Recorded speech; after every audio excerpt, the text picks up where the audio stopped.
कक्षा 12 English pros में home coming part चल रहा है। उसका 7वां वीडियो लेकर के हम आए हुए हैं बच्चों। और देखिए क्या है इसमें फटिक का मामा विशंभर अपनी बहन से फटिक को अपने साथ ले जाने के लिए कहता है और वहीं पढ़ाने की बात करता है ताकि फटिक में सुधार हो सके। फटिक तैयार हो गया बहुत खुशी के साथ और उसकी माँ को भी काफ़ी खुशी हुई ताकि उससे छुटकारा मिल सके।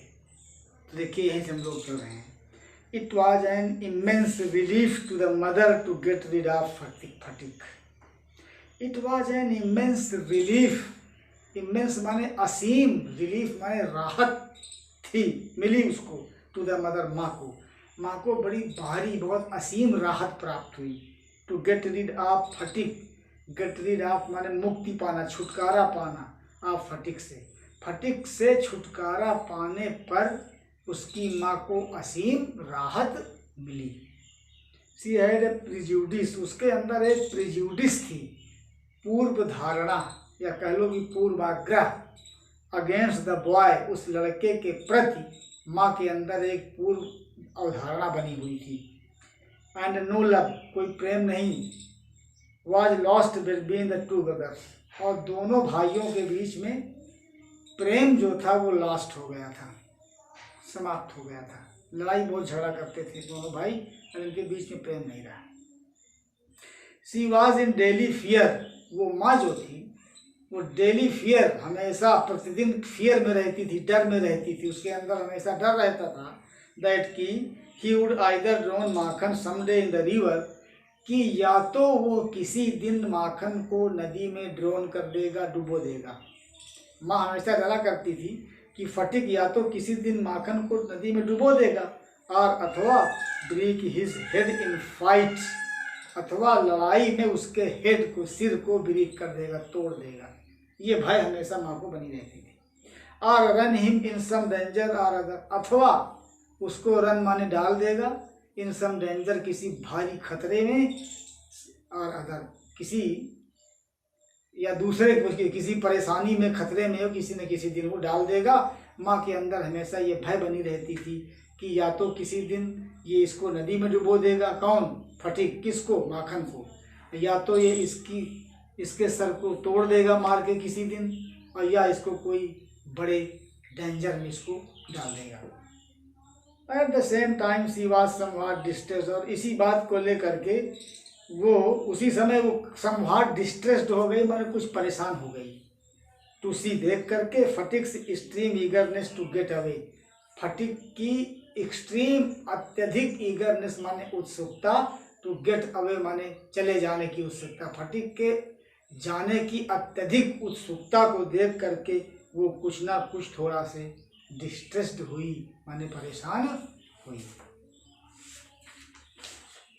फटिक as soon as was all was settled, Phatik as soon as all was settled, जैसे ही या ज्यों ही सब कुछ सेटल्ड हो गया, सब निश्चित हो गया, सब समायोजित हो गई, बात पूरी फाइनल हो गई आने वाली। तो Phatik kept asking his uncle every minute, Phatik kept asking, Phatik पूछता रहा, हिज अंकल, अपने मामा से, एवरी मिनट, प्रत्येक मिनट पूछता रहा कि when they were to start, कि वो लोग कब चल रहे हैं। फटिक जब ये बात निश्चित हो गई चलने वाली तो फटिक अपने मामा से प्रत्येक मिनट पूछता रहा कि हम लोग कब चल रहे हैं। He was on pins and needles all day long with excitement, वो was on pins and needles, pins and needles means होता है उत्तेजित रहना, वो उत्तेजित रहता था, ऑल डे लॉन्ग, सारा दिन, विद एक्साइटमेंट,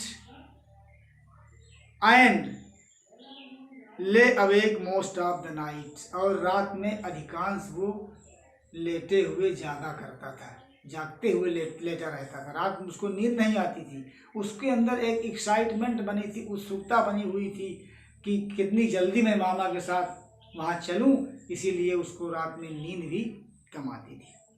ही बीक्वीथ्ड टू माखन, उसने बीक्वीथ्ड माने दे दिया, सौंप दिया, टू माखन, माखन को, इन परपेचुइटी हिज फिशिंग रॉड, जो उसका मछली पकड़ने वाला जो राड था, कांटा जो था मछली पकड़ने वाला फिशिंग राड, उसको हिज बिग काइट अपनी बड़ी पतंग को, एंड हिज मार्बल्स और अपने कंचों को, माखन को उसने सौंप दिया।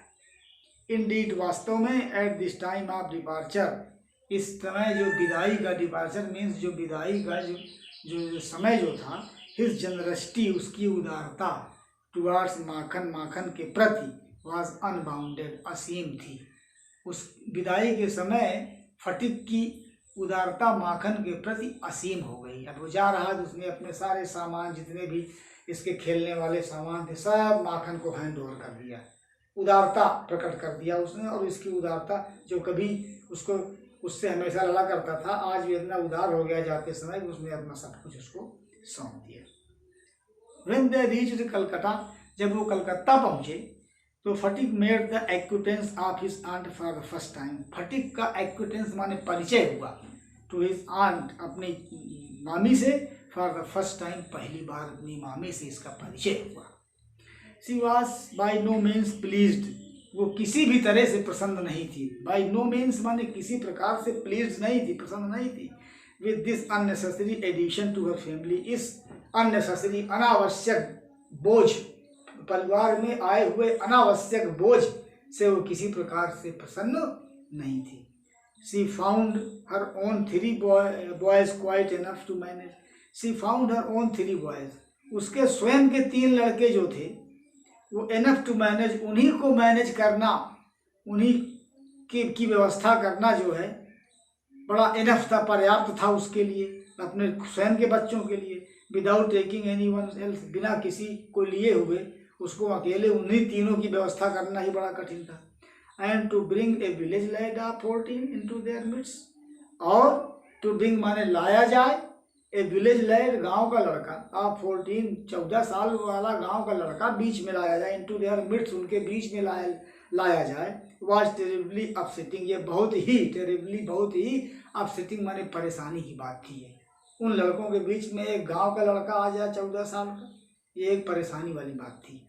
बिशंबर शुड रियली है थॉट, बिशंबर को सोच लेना चाहिए, ट्वाइस, कम से कम 2 बार, बिफोर कमिटिंग सच एन इनडिस्क्रिएशन, इस प्रकार की मूर्खतापूर्ण कार्य करने के पहले। इनडिस्क्रिएशन, मूर्खतापूर्ण कार्य करने के पहले बिशंबर को कम से कम 2 बार इस विषय पर सोच लेना चाहिए। In this world of human affairs, there is no worse nuisance than a boy at the age of 14. In this world of human affairs, इस मानवीय संसार में, there is no worse nuisance than the boy of age of 14. 14 साल के लड़के से ज़्यादा कोई खराब चीज़ नहीं होती है इस संसार में। He is neither ornamental nor useful, न तो ornamental होता है, माने सुशोभित, अच्छा लगता है देखने में, और ना यूजफुल, न तो काम का होता है 14 साल का लड़का इस दुनिया में। It is impossible to shower affection on him, उसके ऊपर अफेक्शन दिखाना, अफेक्शन प्रकट करना भी असंभव होता है, as on a little boy, कि एक छोटे बच्चे की तरह उसको प्यार करना भी असंभव होता है। जैसे हम छोटे बच्चे को प्यार करते हैं, लेकिन 14 साल के लड़के को प्यार करना भी असंभव होता है। And he is always getting in the way, और वो हमेशा जो है इसी तरह के कार्यों में उसके कार्य रहते हैं, इसी तरह के कार्यों में वो लगा रहता है। If he talks with a childish lips, he is called a baby, अगर वो एक चिल्डिश लिप्स माने तोतली भाषा में बोलता है या बच्चों जैसी भाषा में बोलता है तो उसको बेबी कहा जाता है। And he answers in A grown up way, he is called impertinent, और अगर वो ग्रोन अप माने सयाने लोगों की भाषा में बोलता है तो उसको इम्पर्टिनेंट कहते हैं, उसको उद्दंड कहा जाता है। इनफैक्ट वास्तव में any talk at all from him is resented, उसकी किसी प्रकार की भी बातचीत को स्वीकार नहीं किया जाता है। उसकी भाई अगर 14 साल का लड़का बालकों जैसी बात करता है तो लोग उसको कहते हैं कि ये वो है, उसको स्वीकार नहीं करते हैं, और ज़्यादा बात करता है प्रौढ़ों जैसी तो लोग उसको कहते हैं उद्दंड है।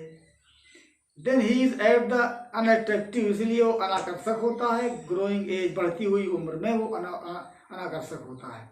He grows out of his clothes with indecent haste, और उसके जो कपड़े जो grows out of his clothes, कपड़ों से बाहर हो जाता है, अर्थात उसके कपड़े छोटे पड़ जाते हैं। विद इनडिसेंट हेस्ट, अशोभनीय ढंग से तेजी में उसके कपड़े छोटे हो जाते हैं। हिज वॉइस ग्रोज हॉर्स, उसकी जो आवाज़ है वो हॉर्स हो जाती है, माने कर्कश हो जाती है। एंड ब्रीक्स इन क्वेवर्स, और फट सी जाती है उसकी आवाज़। His face grow suddenly angular and unsightly, उसका चेहरा जो है वो बड़ा भद्दा और अनाकर्षक हो जाता है। It is easy to excuse the shortcoming of early childhood, बचपन के बच्चों की शॉर्ट कमिंग माने गलतियों को माफ़ करना, एक्सक्यूज करना तो आसान होता है। But it is hard to tolerate, लेकिन बड़ा कठिन होता है सहन करना।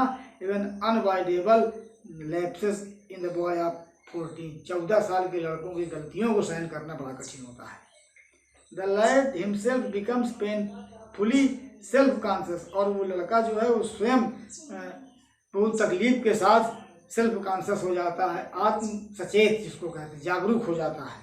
When he talks with elderly people, जब वो बड़े लोगों से बात करता है तो he is either unduly forward, या तो उसको बड़ा unduly forward कहते हैं, माने बड़े भद्दे, बड़ा भद्दा उसको मानते हैं, और else so unduly shy, और या तो उसको बहुत ही शर्मीला कहा जाता है। that he appears ashamed of his very existence, और इसमें वो अपने शर्मिंदा होकर, अपने अस्तित्व के लिए वो शर्मिंदा होकर के जीवन जीता रहता है। या तो उसको माने, या तो उसको शर्मिला, या तो वो शर्मिला हो जाता है, या तो बहुत बातूनी हो जाता है 14 साल का बच्चों। तो आज हम लोग इसके विषय में पढ़ रहे थे। जब when the boy Phatik goes to his uncle's village, there he reaches and he gets an acquaintance of his aunt. Though his aunt was not happy at the arrival of Fatik, because she had 3 boys, and all these boys were a kind of burden to manage for his aunt. And December should consider at least many times for doing this foolish work. But when he reached there, he went among the 3 sons of December. His aunt was not happy because the boy of 14 years is unattractive.